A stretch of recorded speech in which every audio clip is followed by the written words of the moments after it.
Hey there, and welcome to Pillar. We're happy to have you on board as a tenant and figured it'd be worthwhile to make a little video just explaining how our portal works, as we want you to get familiar with it. So stick around, we're going to show you what it's all about. By now, you should have received an email that looks something like this. It's going to allow you to activate your account with us. So click that link and it'll bring you to the setup page. From here, you'll want to enter a password. Make sure you pick a password that isn't easily guessable.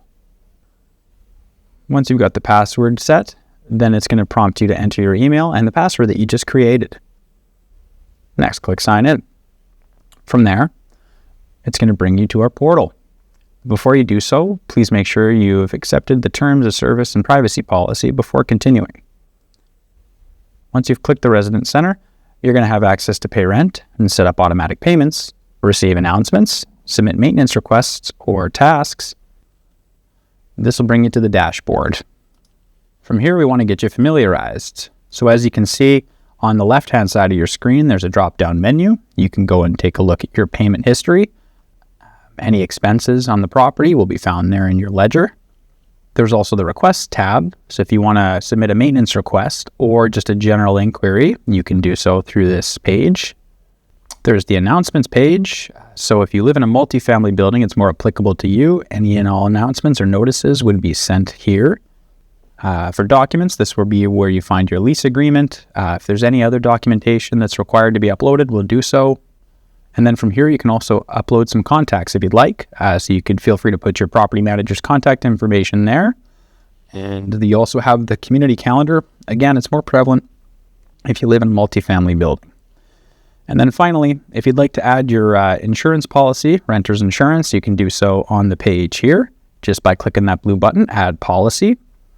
From here, you can feel free to populate all of your information, the insurance company, your policy ID, effective date, date of expiration, and the liability coverage, as well as you have the ability to upload a PDF. If you wanted to upload your cover sheet, just press that little blue button on the bottom left that says Save Policy, and it'll be uploaded into our portal. All right, now for autopay. So if you go to the Payments tab on the left side of your screen, you'll click that. It'll say Set up Autopay. Click that, and it'll bring you to this page here. From here, you can enter your maximum amount for rent per month, as well as all of your transit information provided to you by your bank. If you don't have a void check, please contact your financial institution and they should be able to bring you one. It'll have your transit number on it, and you can find that transit number on the bottom left of your void check. It will also have the institution number, so you can find that on the check as well. Should be able to be found right in the middle of it, as you can see on your screen there. And then finally, you'll need to upload the account number, which can also be found on your void check or by speaking to your financial institution. And then finally, you can select your payment start date and the frequency of payments. After that's all set up, all you have to do is just click that button that says Next, and you've set up autopay. Now for setting up a ticket. If you'd like to make a request to our office, you can do so using the Request tab. It gives you the option of a maintenance request or general inquiry. In this case, we're going to use maintenance. Please input as much information as you possibly can. It certainly makes it easier to help you. So in this case, I selected the category of plumbing.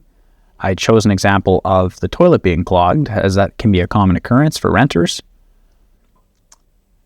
You want to make sure that you put a good description of what happened in there. If you can include the dates and times that the issue arose, if you know what happened to cause the issue, please let us know.